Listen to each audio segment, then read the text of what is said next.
अस्सलामुअलैकुम नाजरीन, मैं हूँ रामीन सैयद और आप देख रहे हैं प्रोग्राम ज़ेरे बहस। नाजरीन, इस्लामी जमहूरिया पाकिस्तान के नए वज़ीर आज़म जनाब शहबाज शरीफ साहब 201 वोटों के साथ मुंतखब हो गए। आज उनके मद्दे मुकाबल सुन्नी इत्तेहाद काउंसिल की उमर अयूब को 92 वोट मिले।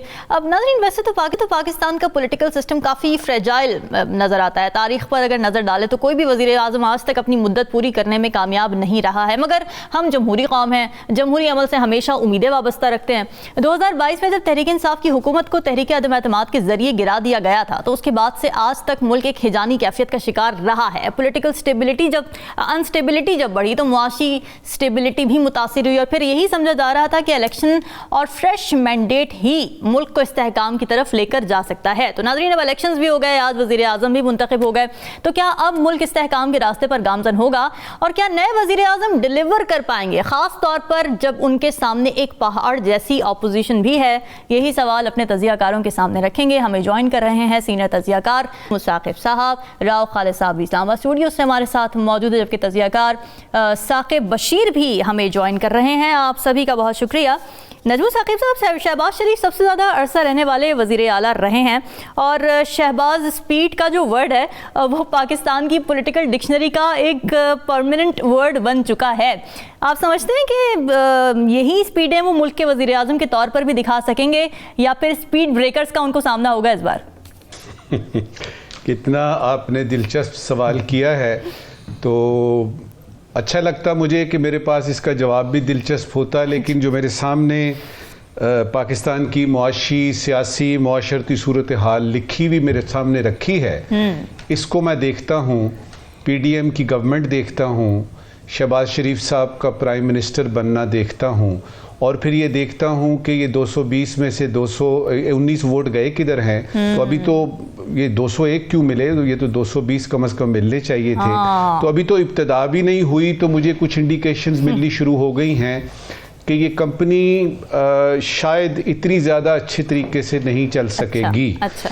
अंदरूनी और बैरूनी चैलेंजेस को अगर आप देखते हैं और फिर शहबाज शरीफ साहब की ख़ास तौर पे PDM की गवर्नमेंट में अपने साथियों को साथ लेके चलने को देखते हैं, उनके चीफ मिनिस्टर होने को देखते हैं लाहौर यानी पंजाब में, और उसके बाद एक ओवरऑल सिचुएशन को जब आप देखते हैं कि जिसमें इस किस्म की कोalition गवर्नमेंट है कि जिसमें कि कुछ पता नहीं है कि कौन किस वक्त किस तरफ का रुख करके कहाँ चला जाएगा, सही बात है, तो ज़रा मुश्किल हो जाता है ये देखना। जो आपने लफ्ज़ इस्तेमाल किया है ना, डिलीवर करने का, जी मेरा ख्याल है डिलीवर करने से पहले एक सबसे पहले चीज़ शहबाज शरीफ साहब को बड़े मुस्तहकम तरीके से साबित करनी पड़ेगी, और वो क्या है, वो ये है कि क्या वो प्राइम मिनिस्टर हैं भी कि नहीं।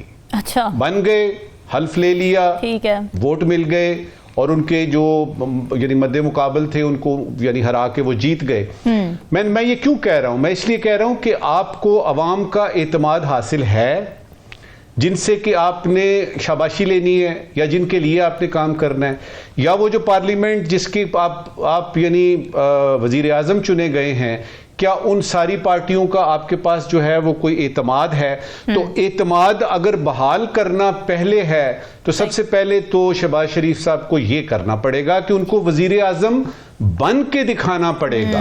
अच्छा, चीफ मिनिस्टर और वजीर आजम में बड़ा फर्क होता है, और मेरा ख्याल है एक अच्छी बात यह है कि नवाज शरीफ साहब जो तीन मरतबा रहे वजीर आजम, वो उनके बड़े भाई उनके पास मौजूद है 24 घंटे की उनको गाइडेंस देने के लिए। वजीर आजम बन के अगर ये दिखा देते हैं तो सबसे बड़ा जो उनके सामने एक हवा है वो जेल में बैठा हुआ शख्स, जिसके के नुमाइंदगान जो हैं वो भी उसी पार्लियामेंट में होंगे, उसी यानी नेशनल असेंबली में बैठ के शोर शराबा करेंगे, तो शोर शराबा बहुत ज़्यादा बढ़ता हुआ नज़र आ रहा है। अब उसमें डिलीवर करने का जो एलिमेंट है वो करते हैं आप ब्यूरोक्रेसी से। अगर हम शहबाज शरीफ साहब को देखें कि जो उन्होंने जिन लोगों ने पंजाब में उनके साथ काम किया है यानी किसी भी हैसियत में, तो उनको ये पता है कि इस वक्त उनकी रातों की नींद उड़ गई है। क्योंकि शहबाज शरीफ साहब जो हैं वो सुबह 4 बजे फ़ोन करके ये कहते हैं जी कि फ़लाँ सेक्रेटरी उधर पहुंच जाए, फ़लाँ DC उधर पहुंच जाए, यानी IG को कहें कि वो ये करे, तो जिस ब्यूरोक्रेसी से आपने डिलीवर करना है, क्योंकि निज़ाम तो यानी ब्यूरोक्रेसी का है, उसमें मुझे नजर आ रहा है कि उनको अपना थोड़ा सा रवैया बदलना पड़ेगा।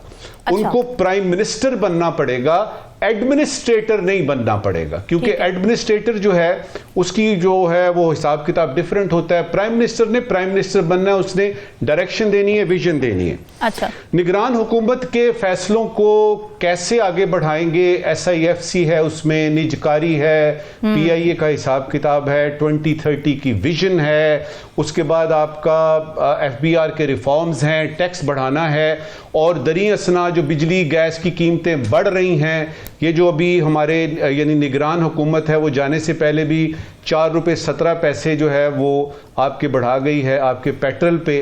अब क्या वो उनके पास कोई जादुई छड़ी है, कोई बोतल का जिन है, कोई चिराग का जिन है कि वो ये सारे मसाइल जो हैं, और फिर फॉरेन पॉलिसी अपनी जगह पे है, इंडिया वहां मौजूद है, कश्मीर का मसला फंसा हुआ है, TTP है, अफगानिस्तान है, यूक्रेन की वॉर से जो हमारे वो जो यानी ट्रेड के हालात हैं, वो जो हम इंपोर्ट करते थे यानी वो जो अशिया, उनका क्या होगा, USA के तहफ़्फ़ुज़ात कैसे दूर किए जाएंगे। तो ये सारा कुछ अगर मैं देखता हूं तो मुझे पता लगता है कि रास्ता मुश्किल है, लेकिन अगर शहबाज शरीफ साहब वाकयातन डिलीवर करना चाहते हैं, और उनकी जो टीम है जो कि मुझे नहीं लगता कि इस तरह से उनके जलाओ में चलेगी और जो वो कहेंगे वो करेगी, क्योंकि याद रहे कि जरदारी साहब सदर पाकिस्तान होंगे और वो डॉक्टर अलवी नहीं हैं, वो आसिफ अली जरदारी हैं, और वो सिर्फ पंजाब को ही फलता फूलता नहीं देखना चाहेंगे, वो चाहेंगे कि सिंध की तरफ भी इशारा हो। तो एक नई सिचुएशन हमारे यहाँ डेवलप हो रही है, जिसमें मैं सिर्फ दुआ कर सकता हूं कि वो जो एक अरसे से हम सोच रहे हैं कि यार कोई ऐसी हुकूमत आए। देखिए, शहबाज शरीफ से, नवाज शरीफ से या इमरान खान से या आसिफ अली जरदारी से फर्क नहीं पड़ता। ये एक पूरी टीम होती है जिसमें सिर्फ एक काम करना है कि मैं हुकूमत करने आया हूं, मैं हुकूमत करने आया हूं, या मैं वाकयातन अवाम की खिदमत करने आया हूं। मैं सिर्फ तकरीरें करूंगा, बातें करूंगा, गा गेगी, ये हो जाएगा, ये हो जाएगा, ये कर लेंगे, और उम्मीदों को बढ़ाते हैं आप। अगर आप दयानतदारी से करते हैं हुकूमत, ब्यूरोक्रेसी को एडमिनिस्ट्रेटर नहीं प्राइम मिनिस्टर बन के देखते हैं, और ये नहीं कि IG को चेंज कर दो और चीफ सेक्रेटरी को चेंज कर दो, तो मुझे तवक्को है कि अगर ये 50% भी डिलीवर कर सके तो वो मुआवजा होगा। 100% का तो सवाल पैदा नहीं होता, लेकिन डिलीवर करने में अगर ये सिर्फ 2 साल तक गुजारा ही कर लेते हैं हुकूमत का, तो मेरा ख्याल है जिन्होंने बनाया है इनको वजीर आजम, यानी कि अवाम ने और यानी इनके जो पार्लियामेंटेरियन हैं, उनकी तवक्कुआत पे ये पूरा उतरेंगे अगर ये अपनी हुकूमत का सिर्फ गुजारा ही कर लेंगे कोई 1-2 साल तक। चलें जी, यानी अभी भी हुकूमत सर्वाइवल मोड पर ही चलेगी। राव खालिद साहब, शहबाज शरीफ ने ज़ाहिर वज़ीर आज़म बनने के बाद जो तकरीर की उसमें बहुत सारे पॉइंट्स कवर किए, लेकिन जो उन्होंने मईशत की मंजर कशी की, उन्होंने कहा जी ख़राब सूरत हाल है, बिजली के बिल बहुत ज़्यादा है, महंगाई बहुत ज़्यादा है, ये चार्जशीट वो किसके खिलाफ पेश कर रहे थे? उनकी हुकूमत, जो पिछली हुकूमत थी पाकिस्तान की, वो तो उनकी अपनी थी, वो खुद लीड कर रहे थे। देखिए, मैंने उनकी तकरीर सुनी और बड़े गौर से सुनी है। जो इम्प्रेशन, मेरा फर्स्ट इम्प्रेशन उसको सुन के आया कि वो आज ही टांगानिका से आए हैं और मुस्लिम लीग नून पहली दफ़ा हुकूमत में आई है। अच्छा। और वज़ीर आज़म बने, आज तक उनको पता ही नहीं पाकिस्तान में क्या हो रहा था, और आज ही पता चला मसाइल का उनको, और वो परेशान है बहुत उससे और उसको हल करना चाहते और उसको वो हल करना चाहते हैं। तो ये एक इसको कहते हैं कि वो तजाहल आरफाना।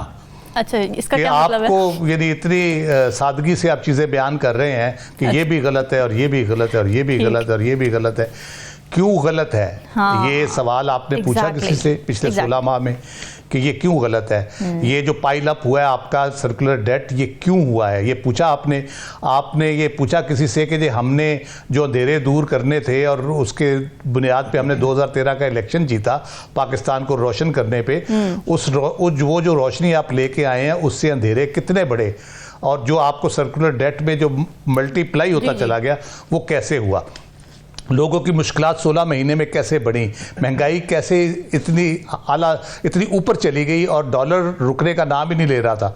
वो तो फिर जाहिर है जिन्होंने करना था उन्होंने किया और कंट्रोल किया, उसको वापस लेके आए।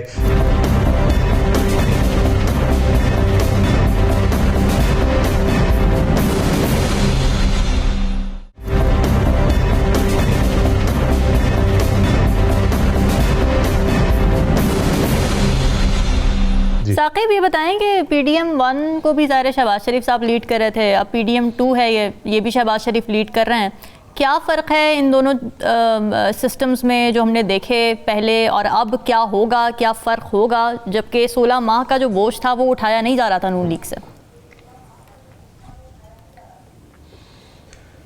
एक तो जो PDM 1 जब ख़त्म हो गई तो उसके बाद से लेकर अब तक आज तक, जब दोबारा जो है वो PDM 2 के वज़ीर आज़म मुंतखब हो चुके हैं उनके इत्तेहाद से शहबाज शरीफ साहब, अगर एनालिसिस करें इस दरमियान वाले अगस्त से लेकर मार्च तक के दौरानिए का, तो जितनी भी तकारीर हैं वो पीपल्स पार्टी के प्लेटफॉर्म पे हों, वो इलेक्शन लड़ने जो इलेक्शन कैंपेन थी, मुहिम थी, नवाज शरीफ साहब वापस आए 4 साल बाद, उनकी स्पीचेस हों, मरियम नवाज साहिबा की हों, शहबाज शरीफ की हों, उनकी मुहिम हो, उनका मंशूर, जितनी भी चीज़ें थी, वो जो 1.5 साल का अरसा इन्होंने हुकूमत की है उसको ऑन ही नहीं कर रहे थे। सही बात है। मतलब जिस तरह राव साहब ने कहा कि अभी आज की जो स्पीच है वज़ीर आज़म साहब की, वो पिछले 1.5 साल को उन्होंने शायद इग्नोर ही कर दिया कि वो तो खुद जो है वो हुकूमत कर रहे थे और उन्होंने जो है वो बड़े एहतमाम के साथ ये हुकूमत ली थी, और आईनी तौर पर उन्होंने अदम एतमाद जो है लाई कि ये ठीक नहीं कर रहे और हमारे पास नंबर पूरे हैं, ये आए। फिर उसके बाद 1.5 साल जो है वो इक़्तिदार एंजॉय किया, ठीक ठाक एंजॉय किया,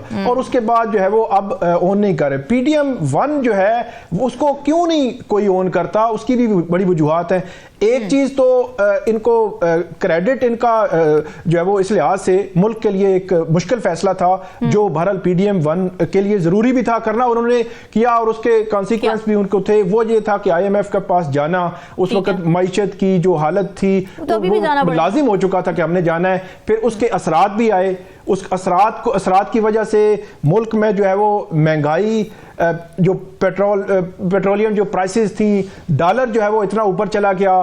फिर इस सारे सिनेरियो में पिछले 1.5 साल में तकरीबन 2022 और 23 है, इसने इतनी महंगाई की, डबल से ट्रिपल हो गई, और इसमें रोजगार के किसी किस्म के कोई मौके नहीं थे। जो अवाम का जो गम गुस्सा था वो आपने 8 फरवरी को देख लिया होगा कि वो असल में एक तो जो इमरान खान साहब के साथ भी कुछ एफिलिएशन थी, कुछ वो PDM जो 1 के असरात थे, तो वो एक पूरा सिनेरियो था जिसको ना पीपल्स पार्टी ने और ना जो है वो मुस्लिम लीग नून ने ऑन किया। अब PDM 2 है, मेरा यह ख्याल है कि PDM 1 में कोई अपोजिशन नहीं थी, फ्रेंडली मैच था, कोई लेजिस्लेशन करनी है तो कोई दूसरी तरफ से पूछने वाला नहीं था, जैसी तैसी आप करते जाएं, और बहुत सारी ऐसी लेजिस्लेशन हुई जिस पे बहुत ज्यादा क्वेश्चन मार्क आज भी हैं। लेकिन अब की बार सिचुएशन वो नहीं होगी। पिछले 3-4 रोज से हम ये देख रहे हैं कि पार्लियामेंट एक अखाड़ा बन चुका है, और जो PTI के इत्तेहाद, सुन्नी इत्तेहाद कौंसिल के जो मेंबरान हैं, वहां पे उनका शदीद एहतजाज चल रहा है। इस एहतजाज में, इस अपोजिशन में, जब जो पाकिस्तान पीपल्स पार्टी है उसने भी वो अपोजिशन वाला रास्ता खुला रखा हुआ है कि वो जो है वो अभी तक नहीं लेंगे, वजारतें नहीं लेंगे, उस तरह हुकूमत में, उस तरह जी उस तरह हुकूमत में जो है साथ नहीं होंगे, तो वो उन्होंने रास्ता खुला रखा हुआ है। तो इसका मतलब ये है कि सिर्फ मुस्लिम लीग नून ने ही हुकूमत करनी है, उन्होंने डिफेंड करना है। पीपल्स पार्टी जहां चाहेगी हुकूमत कर लेगी और जहां चाहेगी अपोजिशन भी कर लेगी। तो इसलिए ये किसी तौर पे भी आसान नहीं है। मतलब PDM 1 से मुश्किल मरला है मेरे ख्याल में PDM 2। और यहाँ पे एक और बात कि 2018 में जब इमरान खान की हुकूमत आई, PTI की हुकूमत आई, तो उन पर भी मैंडेट चोरी के इल्जामात लगे और एक पूरा बयानिया बना। उस बयानिए ने उनको घेरे रखा काफी अरसे तक, और वो हुकूमत के लिए मुश्किलात भी बनती रही। और अब की बार 2018 की बनिस्बत ज्यादा बड़े चार्जेस हैं मैंडेट के हवाले से जो इस हुकूमत को जो है फेस करना पड़ेंगे। तो इस सिनेरियो में PDM 1 से PDM 2 एक मुश्किल टास्क है, लेकिन शहबाज शरीफ जो है वो बड़े हार्ड वर्कर भी हैं, बड़ा टाइम भी देते हैं। हो सकता है, एक पॉसिबिलिटी है जहां पे SIFC का किरदार बहुत आम होगा, क्योंकि एक कंटिन्यूटी हम देख रहे हैं। PDM हुकूमत और निगरान जो दौर था, और अब जो है वो दोबारा से वो एक्टिव हमें नजर आएगी। लेकिन ये बड़ा कमजोर सा मैंडेट है ना जो अभी नजर आ रहा है, नंबर गेम भी, बैसाखियां हैं, तो ये इतने कमजोर मैंडेट के साथ ये जो मुश्किल फैसले हैं, ज़ाहिर है SIFC वाले जो मामलात हैं वो भी आवाम पर तो बोझ लेकर आ ही रहे हैं अल्टीमेटली ना। तो क्या पॉसिबल होगा ये शहबाज शरीफ के लिए इतने मुश्किल फैसले लेना सियासी हुकूमत के लिए? मेरा ये ख्याल है कि जिस तरह मुस्लिम लीग नून ने ना चाहते हुए भी, बाज़ ज़राए ये भी बताते हैं कि ना चाहते हुए भी ये हुकूमत ली है और उनका फोकस जो है वो पंजाब था, तो आगे जो SIFC है उसके पीछे रियासत भी है। यकीनी तौर पर SIFC के जो इतने डिसीजंस हैं और जितनी मेरे ख्याल में कानून साजी है वो कहीं रुकती हुई नज़र नहीं आती, बज़ाहिर ऐसे लग रहा है। जिस तरह माजी में इमरान खान साहब की जब PTI की हुकूमत थी तो वहाँ पे भी कुछ ऐसी कानून साजी थी जहाँ उस वक्त की जो अपोजिशन है एग्री नहीं करती थी, लेकिन वो हमने देखा कि वो अपोजिशन, वो उसी पार्लियामेंट से वो कानून साजी होती रही, रुकी नहीं है। तो इस पार्लियामेंट से भी SIFC से मुतल्लिका कोई चीज़ जो है वो रुकती बज़ाहिर नज़र नहीं आती। ठीक है। नजमुल साकिब साहब, शहबाज शरीफ ने आज अपनी तकरीर में ये भी कहा कि जी जब हम अपोजिशन में थे तो कितना हमारे साथ बुरा सलूक किया गया, हमने सज़ाएं भुगती, हमें जेलों में डाल दिया गया। तो क्या अब हम ये उम्मीद रखें कि शहबाज दौरे हुकूमत में किसी पॉलिटिकल ओपोनेंट को विक्टिमाइज नहीं किया जाएगा? ये तो रामीन मौजज़ा ही हो जाएगा। अच्छा, कि अगर आप लिव एंड लेट लिव पे बिलीव करते हुए करेंगे कि ये भी अवामी नुमाइंदे हैं, इनके साथ भी ऐसा सलूक किया जाए, होता नज़र नहीं आ रहा। अच्छा। और उसमें ये लगता तो यही है कि हम बहुत मायूसी की बात कर रहे हैं, ये पेसिमिज्म है, लेकिन मैं आपको ये बताऊं कि रियलिज्म जो है ना वो ज़्यादा ज़रूरी होता है। सही। उसमें अगर पेसिमिज्म आपको नज़र आ रहा है तो वो बताना चाहिए, सबको पता लगना चाहिए कि ये सूरत हाल है, ताकि तवक्कुआत आगे ना बढ़े।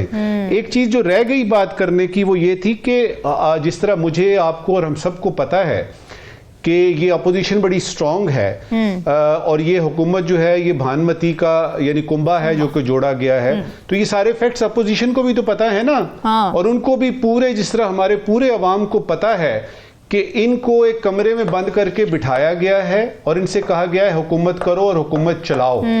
खुशी की बात या वो जो खुशाइंद बात है वो ये है कि इनके ऊपर बड़ी गहरी नजर होगी। जब ये कहा जाता है ना कि जी आप हुकूमत करें तो वो फिर तरीके भी बताए जाते हैं और उसमें मुझे नहीं लगता कि वो कोई गुंजाइश ऐसी, अगर इस वक्त शहबाज शरीफ साहब 2/3 मेजॉरिटी से भी आए, मैं उस वक्त की भी बात कर रहा हूं कि उनको वो करना पड़ेगा जो कि एक रेल की पटड़ी पे रेल चढ़ा दी गई है। हमने मुआशी तरक्की करनी है, हमने उसको उस तरफ पाकिस्तान को इस बहरानों में से निकालना है। मेरा नहीं ख्याल कि कोई गुंजाइश होगी इस कोलिशन गवर्नमेंट में किसी किस्म की भी कि वो शॉर्ट लीव पे चले जाएं या वो कहें कि जी बीमार हूं मैं नहीं जा सकता वगैरह वगैरह। ये काम इनको करना पड़ेगा और अगर ये नहीं करेंगे तो फिर वही होगा जो कि होता आया है कि भाई आपसे काम नहीं हो रहा, किसी और से काम ले लेते हैं। चलें जी। राव खालिद साहब, बात हो रही थी कि क्या शहबाज दौरे हुकूमत में हम अपोजिशन के साथ वही रवैया तो नहीं देखेंगे विक्टिमाइज करने का जो कि पिछली हुकूमतों में देखा गया, और साथ साथ जहां पर यह सवाल ज़रूरी है कि हुकूमत अपोजिशन के साथ क्या सलूक करेगी, क्या इससे ज़्यादा सवाल अब ये ज़रूरी हो गया है कि अपोजिशन हुकूमत के साथ क्या सलूक करेगी जिस तादाद में और जिस भारी भरकम अपोजिशन का सामना है इस वक्त हुकूमत को? एग्जैक्टली आपने मेरे मुंह की बात छीन ली। आप अगर सवाल वहां रोक देती मैंने अगली बात यही अच्छा। कि सोचने की बात यह कि अपोजिशन हुकूमत के साथ क्या सलूक करेगी, और उसकी 2 रीजंस है।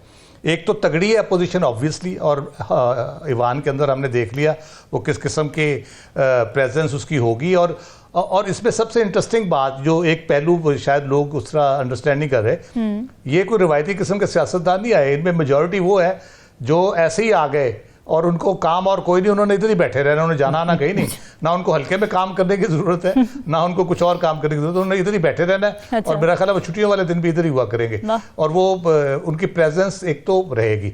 उसके बाद ये मत भूलें कि ये सड़कों पे भी हैं, सिर्फ पार्लियामेंट के अंदर नहीं है, ये सड़कों पे भी है।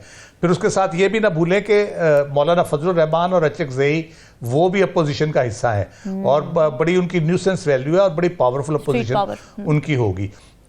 और सबसे इंपॉर्टेंट बात, जो हुकूमत को अपने अंदर से चैलेंज मौजूद है, जो मैं कहता हूं इनको जल्दी से जल्दी अपना एजेंडा और उन चीज़ों को करना पड़ेगा और इम्प्लीमेंट करना पड़ेगा, क्योंकि पिछले 16 माह का जो तजर्बा रहा है कोलिशन गवर्नमेंट का, नून के अलावा बाकी जमातों को पता है कि उसकी वजह से उनको इलेक्शन में कितना बड़ा धचका लगा है और किस तरह की उनको इंतखाबी सियासत में मुश्किलात का सामना करना पड़ा है। वो अगर 3-4 महीने में देखेंगे कि मामला सही सिमत में नहीं जा रहे तो वो भी हाथ उठा देंगे, वो भी शायद अपोजिशन में हो, फिर पता चले 55 बंदों की या 70 बंदों की हुकूमत चल रही है और 250 बंदे अपोजिशन में बैठे हैं।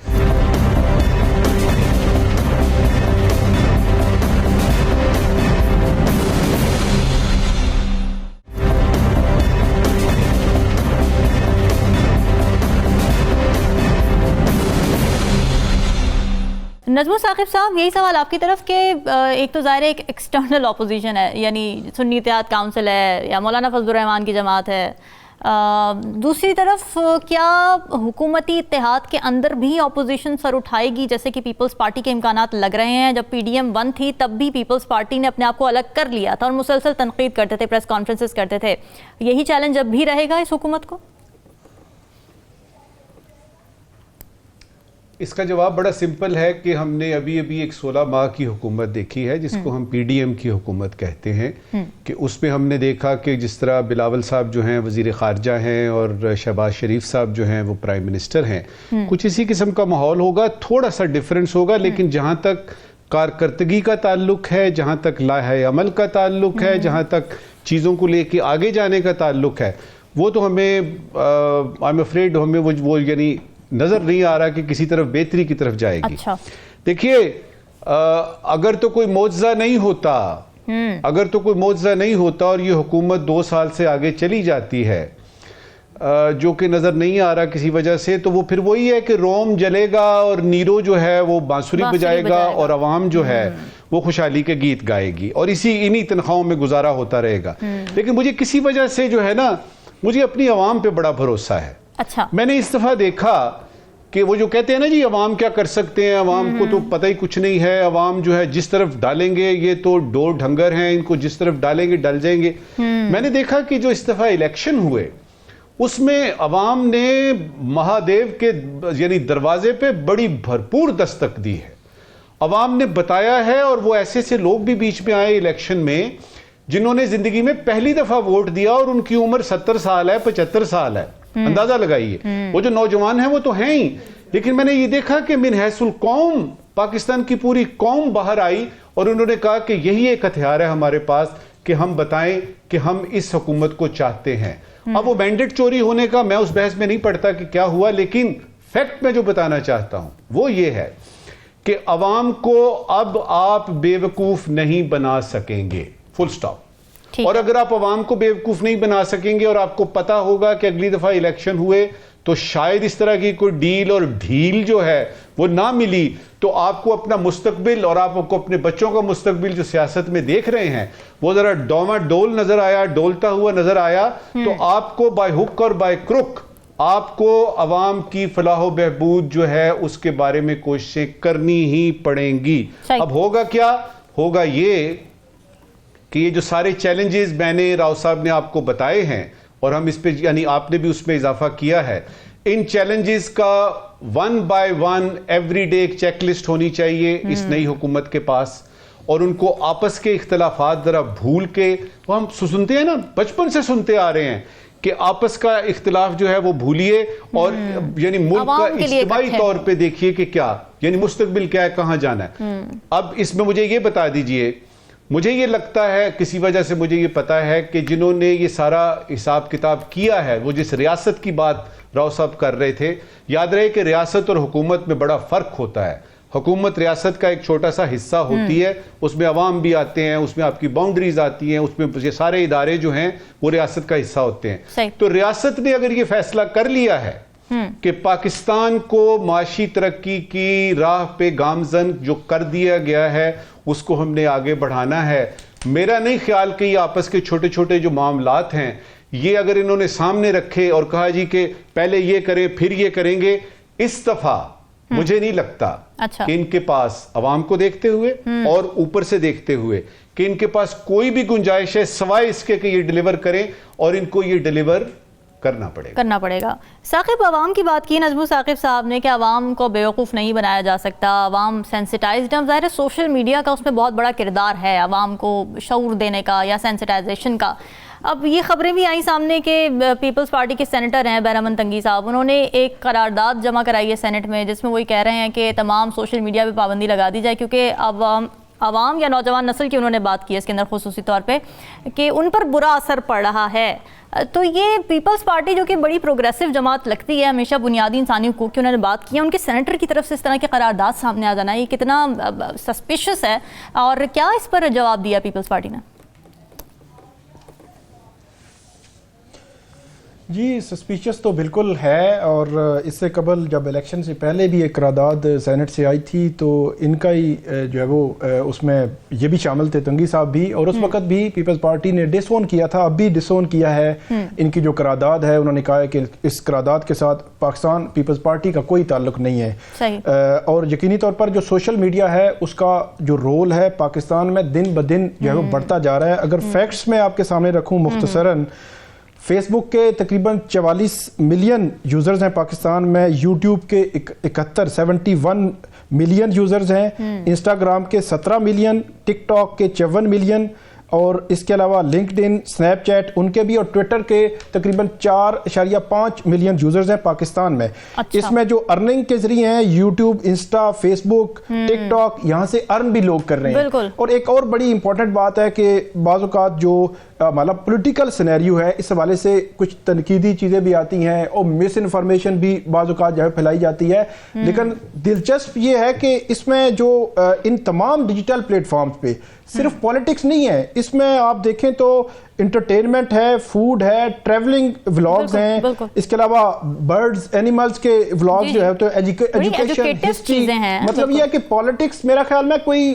5% होगी, बाकी 95% जो इस डिजिटल मीडिया का इस्तेमाल है वो हमारे मुआशरे में बहुत बड़ा इसका कंट्रीब्यूशन है। एक तो कंट्रीब्यूशन ये है कि इंफॉर्मेशन जो है वो पहुंच रही है लोगों तक, और दूसरा कंट्रीब्यूशन जो है पाकिस्तान में पिछले, आप देखें पिछले 3 साल में कोई भी जो रोजगार के जो जरिए हैं कि पढ़े लिखे तबका जो लोग हैं, जो नौजवान हैं, वो बैरून मुल्क जा रहे हैं बड़ी तादाद में, तो रोजगार के जरिए नहीं बने। तो इट मीन के ये जो डिजिटल मीडिया है रोजगार का भी बहुत बड़ा जरिया है। तो इस हवाले से जो दिन ब दिन डिजिटल मीडिया की जो इंपॉर्टेंस है, अहमियत है, वो पाकिस्तान में बढ़ रही है। और जो करारदाद आई है उसको पीपल्स पार्टी ने डिसोन किया है, तो यकीनी तौर पर हम ये कह सकते हैं कि ये आगे जो है वो मामला नहीं बढ़ेगा। एक चीज और मैं ऐड कर दूं, यहाँ पे जो अपोजिशन की बात की जा रही थी, एक तो अपोजिशन एग्जिस्ट कर रही है वो है, एक और खबर भी है जो अगले 1 मंथ में या सवा मंथ में आ सकती है, वो ये है कि जो पीटीआई की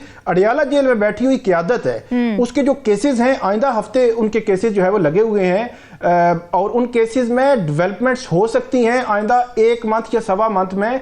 तो अगर वो क़यादत भी बाहर आ गई तो फिर मेरा ख्याल है कि अपोजिशन मजीद जो है उसको बूस्ट मिल सकता है, पीटीआई की जो अपोजिशन होगी, और मजीद चैलेंजेस का सामना जो है वो जो शहबाज हुकूमत है उनको करना पड़ेगा। फिर एक और बात यह है कि इस वक्त जो पीटीआई की अपोजिशन है, अब पीटीआई के जो मेंबरान हैं, ये 2018 की बनिस्बत मुख्तलिफ हैं। ये वो अपोजिशन है, ये वो मेंबरान हैं जिन्होंने पिछले 2 साल बहुत ज्यादा सख्तियां झेली हैं। हम अगर बात करें फरवरी 2023 से लेकर अब जो है वो मार्च 2024 तक, तो इस दौरान तकरीबन 1.25 साल तो इनकी पूरे पाकिस्तान में कहीं भी हुकूमत नहीं थी कि जनवरी में मेरे ख्याल में इन्होंने जो 2 सूबों की हुकूमत भी छोड़ दी थी। फिर इनके बहुत सारा लोग जो है वो रूपोश भी हो गए, ये वो। लेकिन इस वक्त जो है वो खैबर पख्तूनख्वा पूरी पीटीआई के लिए एक जो है वो सेफ जगह होगी, जहाँ पे उनके आपने देखा कि कल आजम खान सवाती बहुत अरसे से रूपोश थे, वो कल जो है वो मिले हैं जो नौ मुंतखब वज़ीर आला हैं उनसे। इसी तरह बाकी लीडर्स भी आपको नजर आए कि पेशावर हाई कोर्ट से कुछ जमानतें करवा के बाहर आ रहे हैं आहिस्ता आहिस्ता। तो अब वो सिचुएशन भी नहीं कि सारे लोग जो है वो अंडरग्राउंड हो जाएंगे और इनको दबा लिया जाएगा, या इनके खिलाफ जो है वो इनके खिलाफ को कार्रवाइयां शुरू हो जाएंगी। अब उनके लिए खैबर पख्तूनख्वा एक जगह भी मौजूद है। तो इसका मतलब ये हुआ कि जो अपोजिशन है वो बज़ाहिर ऐसे लगता है कि टफ टाइम देगी, और अपोजिशन के खिलाफ उस तरह की कार्रवाइयां करना भी आसान नहीं होगा।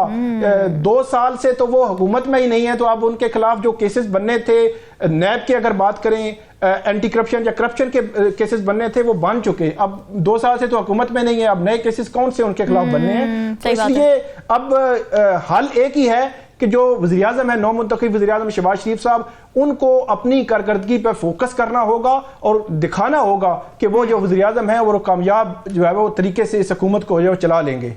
ठीक है नाज़रीन, डिस्कशन का सिलसिला जारी है, वक्त एक ब्रेक का, स्टे विद अस।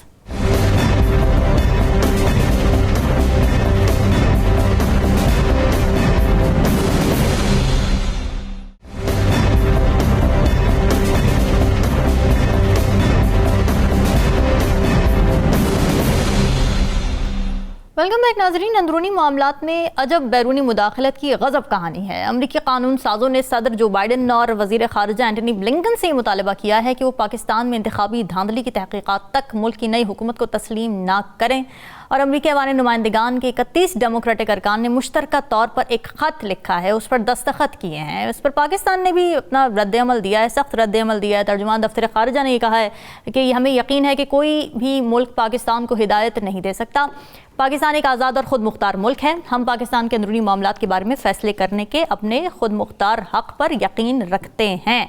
नजमू साकिब साहब, क्यों ज़रूरत पड़ी अमरीका को ये कहने की? वो कुछ इसलिए भी कि अमेरिका, अगर आप देखें जियो पॉलिटिक्स देखें या जियो स्ट्रेटेजिक सिचुएशन देखें, पूरी दुनिया की हालात देखें, तो आपको लगता है कि अमेरिका जो है वो दुनिया के हर मुल्क का हमसाया है। अच्छा। और चूंकि हमसाये का बिल्कुल होता है कि जी ये क्या हो रहा है, वो क्यों हो रहा है, ये कौन आया आपके यहाँ, इसने ये किया वो किया, तो उसकी नज़र हर वक्त होती है। तो अमेरिका की नज़र पूरे के पूरे ग्लोब में है, इसलिए कि वो किसी वजह से ये समझते हैं और उनके पास उसके रीजंस हैं कि हम दुनिया के हर मुल्क के हमसाया हैं। पहली वजह तो ये हो गई। ठीक है। दूसरा ये है कि हम कभी कभी मदाखलत जो है वो इनवाइट भी करते हैं। मिसाल के तौर पे उसमें दो चीज़ें सामने आती हैं। एक, आप कुछ ऐसे हालात क्रिएट करते हैं कि दुनिया आप पे उंगलियां उठाती है तो मदाखलत होती है। सही। दूसरा ये है कि आप मदाखलत यानी इस तरह से करते हैं कि उसमें यानी खित्ते में या आपके मुल्क में या ओवरऑल इंटरनेशनल सीन में कुछ ऐसी चीज होने का खतरा होता है। तीसरा एंगल इसका यह है कि जितने भी आपके बड़े बड़े इदारे हैं ना, यूनाइटेड नेशंस हो गया, IMF हो गया, आपका FATF हो गया, ये तमाम, वर्ल्ड बैंक हो गया, ये सारे लोग जो कर्जा देते हैं, जिनके ऊपर आप इन्हिसार करते हैं, पाकिस्तान जैसा मुल्क जो है वो इनको बाकायदा तौर पे टॉकिंग पॉइंट्स देते हैं। मदाखलत तो एक तरफ रही, वो इनको बताते हैं कि आपने ये करना है, ये करना है, ये करना है। अब इसका हल क्या है? एक तो आपने पूछा कि अमेरिका ऐसा क्यों करता है, उसका तो मैंने जवाब दे दिया। मुझे इससे गरज नहीं है कि अमेरिका क्या करता है। मैं तो इस सवाल पे सोच रहा हूं कि अमेरिका को ये किस तरीके से ये पता लगा कि वो पाकिस्तान के अंदरूनी यानी मामलात में दखल अंदाजी इस तरह से दे सकता है। तो उसका हमारे सामने है। मैंने आपको पहले भी बताया था कि मैं ऐसे दो सियासतदानों को जानता हूं पाकिस्तानी, जो इलेक्शन से पहले, इस इलेक्शन से नहीं, पिछले किसी इलेक्शन से पहले, अच्छा, दो गैर मुल्की एम्बेसियों में जाते हैं और कहते हैं जी कि आप मुझे प्राइम मिनिस्टर बनवा दें, तो उसके बाद जो आप कहेंगे मैं करूंगा। अच्छा। तो कुछ तो होते हैं मोहब्बत में जुनू के आसार, और कुछ लोग भी दीवाना बना देते हैं। अब यह कि किया क्या जाए, एक फिक्रे में बताता हूं। जल्दी से। आपके मुल्क में कोई किसी किस्म का मुल्क दूसरा बशमूल अमेरिका के मदाखलत करने का सोचेगा भी नहीं अगर आप पे दो चीजें होंगी। एक, आप पे कर्जा कोई नहीं है। हाँ। दूसरा, आपकी हुकूमत जो है कि जो इन अ गिवन टाइम आपकी हुकूमत जो है वो दयानतदारी से काम कर रही है, और उसके बाद यह है कि उसको अवाम की फलाह बहबूद के लिए कर रही है और अपने आप को अपने तक महदूद करके रख रही है, जिस तरह की चाइना करता पॉइंट आ है। गया। वो भी करता है मदाखलत, लेकिन उसकी मदाखलत भलाई के लिए होती है। तो ये दो चीजें अगर आपकी होंगी, पाकिस्तान के बारे में इस तरह की बातें कि ये इलेक्शन गलत हुए हैं, इन्वेस्टिगेशन कराएं, वो उसको रिहा करें, इसको ये करें, इस तरह की बातें नहीं होंगी। राव खालिद साहब, क्या इकोनॉमिक इंडिपेंडेंस ही वाहिद हल है बैरूनी मुदाखलत को रोकने का? देखिए, कोई भी जो कौम होती है ना, जो जिसकी अपनी इंटेग्रिटी और डिग्निटी का ख्याल होता है, तो वो ये इकोनॉमिक रिक्वायरमेंट यकीनन है, लेकिन अगर वो उसकी अपनी डिग्निटी का ख्याल करे और अपनी इंटेग्रिटी का ख्याल रखे और लीडरशिप भी उसी तरह की उसको मुयसर हो, तो आपको ये नहीं करना पड़ता। जहाँ नजम साकिब साहब ने दो चीज़ों का बताया, वहाँ तीसरी चीज़ ये भी है कि आपके असासे भी अमेरिका और बरतानिया में ना हो, फिर आपको ज़्यादा आसानी हो जाती है ये काम करने में। देखिए, ओवरऑल हम एक ग्लोबल विलेज में रह रहे हैं। आप इस तरह प्रिज्यूम कर ले, मोहल्ला है, उसमें लोग रह रहे हैं, और वहाँ पे अगर कोई किसी जगह पे कोई किसी घर से कोई ऐसी चीज़ होती है या गड़बड़ होती है, तो मोहल्ले के शुरफा इकट्ठे होकर जाते हैं कि भाईजान मोहल्ले का अमन तबाह हो रहा है या मोहल्ले में प्रॉब्लम हो रही है आपकी वजह से, तो आप ज़रा एहतियात करें। मसला ये कि हाउस एंड ऑर्डर आप करेंगे तो फिर ठीक होगा, वरना आपने इंसानी हकूक़ के इंटरनेशनल चार्टर पे साइन किए हुए हैं, डिजिटल राइट्स की बात हो रही है, अभी कहते हैं जी बंद करते हैं सब कुछ। आप डिजिटल राइट्स पे भी, वो भी एक फंडामेंटल राइट्स का हिसाब दुनिया में कंसीडर किया जाता है। तो आप जब इस किस्म की बातें करेंगे तो दुनिया में कंसर्न होगा। अमेरिका का पर्टिकुलरली उसके जो कंसर्न होते हैं उसमें और बहुत सी जेतें उसकी होती हैं, जिसके पॉइंट आउट किया बड़ा राइटली नजम साकिब साहब ने। जी। तो इसलिए हमें अंडरस्टैंड करना चाहिए कि क्या है। और मुझे आज हैरत हुई, शहबाज शरीफ साहब की तकरीर की तरफ वापस आऊंगा, वो कहते हैं हमें अमेरिका के साथ ताल्लुकात को रिपेयर करना है। तो आप पिछले 16 महीने क्या करते रहे जी? आप तो कहते थे जी अमेरिका नाराज हो गया, फलाना, हमने राजी किया सबको। अब आज फिर आप कह रहे हैं हमने रिपेयर करना है। तो वो कहाँ की रिपेयर अब होगी? पीटीआई की बात करते हैं ना कि में आपकी खराब नहीं हुई, जो कि आप कहते हैं कि जी वो उसको निकाला गया इसलिए कि वो अमेरिका के खिलाफ वो एक नैरेटिव बना लिया था उन्होंने। बिल्कुल ठीक है। तो ये मसाइल जो है ना, ये इस तरह से हल नहीं होंगे, ये मुदाखलत जारी रहेगी अगर हम खुद अपनी खुददारी पे समझौता करते रहे। Very true, very true. Saqib बताइए आपकी क्या राय है इस पे?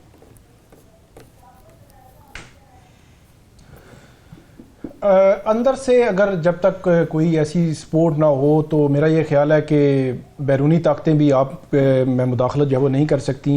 अच्छा। अगर बात करें कि इलेक्शन के बाद आपने देखा जब रिजल्ट्स आना शुरू हुए तो पीटीआई की जानिब से बहुत ज़्यादा सवालात भी उठे तो इंटरनेशनली उस रिजल्ट्स के हवाले से एक अचानक ट्वीट्स आना शुरू हो गई और जो अमेरिकन सेनेटर्स हैं उन्होंने भी ट्वीट्स की और अभी जो है वो खत लिखा गया है। इसके पीछे एक रीज़न जो है वो ये भी दी जाती है कि कहीं पीटीआई की लॉबिंग भी इंटरनेशनली कहीं ना कहीं मौजूद है ताकि प्रेशर जो है वो बढ़ाया जाए।